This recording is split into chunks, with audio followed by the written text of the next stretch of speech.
آج کل کے علماء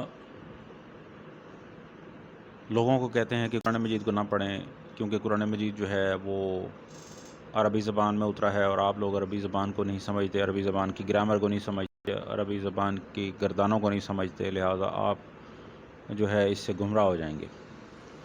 اور اس کی دلیل کے طور پر وہ قرآن مجید کی اس آیت کو لاتے ہیں، سورہ بقرہ کی آیت نمبر 26، جس کے آخر میں بیان کیا گیا ہے یُضِلُّ بِہِ کثیرا وَیَہْدِی بِہِ کثیرا، کہ اللہ تعالیٰ اس قرآن مجید کے ذریعے سے بہت سے لوگوں کو ہدایت بخشتا ہے اور بہت سے لوگوں کو گمراہ کرتا ہے۔ وَمَا يُضِلُّ بِهِ إِلَّا الْفَاسِقِينَ، ساتھ ہی آگے یہ بھی پڑھ لیں تو بات تو یہیں ختم ہو جاتی ہے، کہیں اور جانے کی ہمیں ضرورت نہیں پڑے گی۔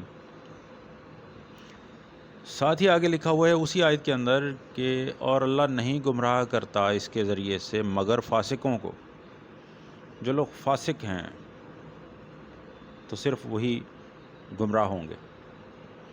اور فاسق کے 3 درجات بیان کیے جاتے ہیں۔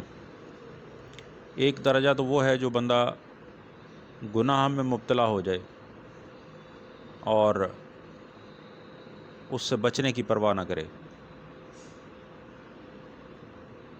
دوسرا فاسق وہ ہوتا ہے جو گناہوں کو صحیح سمجھتے ہوئے گناہ پر کاربند رہے، یعنی گناہ کر رہا ہو اور اس کو صحیح سمجھتا ہو کہ میں ٹھیک کر رہا ہوں، ہو وہ گناہ کی بات، وہ فاسق کا دوسرا درجہ ہے۔ اور فاسق کا تیسرا درجہ یہ ہے کہ وہ گناہ کر رہا ہے اور اس گناہ کو صحیح ثابت کرنے کے لیے لوگوں کے سامنے دلیلیں پیش کرتا ہے،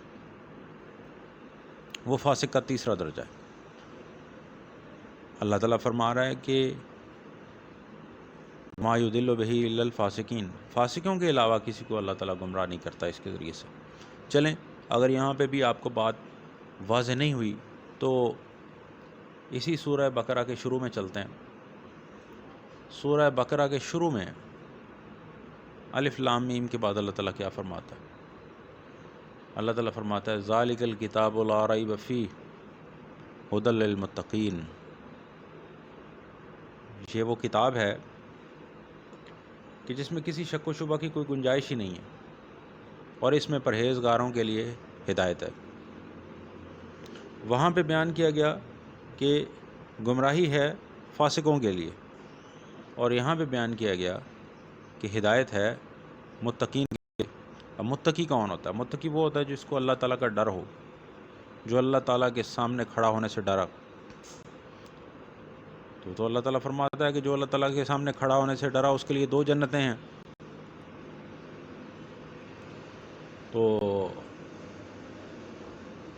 عام آدمی جو ہے اس کو قرآن مجید جو ہے اس سے رشتہ نہیں توڑنا چاہیے۔ قرآن مجید کی تلاوت جاری رکھیں، اس کو سمجھنا جاری رکھیں، اس کی تفاسیر کو پڑھتے رہیں، اس کی گرامر کو سمجھتے رہیں جتنا آپ کے بس میں ہے، لیکن بالکل چھوڑ مت دیں۔ جو علماء آتے ہیں کہ قرآن مجید کو چھوڑ دیں اور صرف ہم سے سنیں اور جو ہم آپ کو بتائیں گے وہی قرآن ہے اور باقی سب کو چھوڑ دیں، تو وہ صرف اپنا فرقہ جو ہے اور یا اپنی دکان جو ہے وہ چمکانا چاہتے ہیں۔ ان کو نہ آپ کی آخرت کی فکر ہے، نہ ان کو اپنی آخرت کی فکر ہے۔ تو قرآن مجید جو ہے وہ صرف اس میں جو فاسقین ہیں ان کے لیے گمراہی ہے، اور جو متقی لوگ ہیں ان کے لیے یہ ہدایت ہے۔ یہ قرآن مجید خود بتا رہا ہے، خود بیان کر رہا ہے۔ اور قرآن مجید جو ہے وہ آخرت میں کچھ لوگوں کو جنت میں جانے سے بھی روک لے گا۔ حدیث مبارکہ میں آتا ہے کہ قرآن مجید جو ہے وہ کچھ لوگوں کو جنت میں جانے سے روکے گا، اور وہ ان لوگوں کو روکے گا جنہوں نے قرآن مجید کو چھوڑ رکھا تھا۔ یا شاید وہ بھی ہو سکتے ہیں اس میں کہ جو قرآن مجید کو چھوڑنے کا پرچار کرتے ہیں۔ تو اللہ تعالیٰ جو ہے وہ ہم سب کو عمل کی توفیق عطا فرمائے، کیونکہ اعمال جو ہیں اور ہماری نیتیں جو ہیں وہ درست رکھے۔ اعمال کا دار و مدار نیتوں پر ہے، اور عمل سے جو ہے وہ علامہ اقبال نے فرمایا عمل سے زندگی بنتی ہے، جنت بھی جہنم بھی، یہ خاکی اپنی فطرت میں نہ نوری ہے نہ ناری ہے۔ تو عمل جو ہے وہ اپنا بہتر رکھیں اور اپنی نیت کو صاف رکھیں۔ اور یہ زمانہ جو ہے وہ فتنوں کا دور ہے، اور اس میں جو ہے وہ اپنے ایمان کی خاص طور پر فکر کریں۔ اور اللہ تعالیٰ نے تو جہاد کو فرض کیا ہوا تھا، لیکن مسلمان جو ہے وہ اس کو چھوڑ کے بیٹھے ہیں۔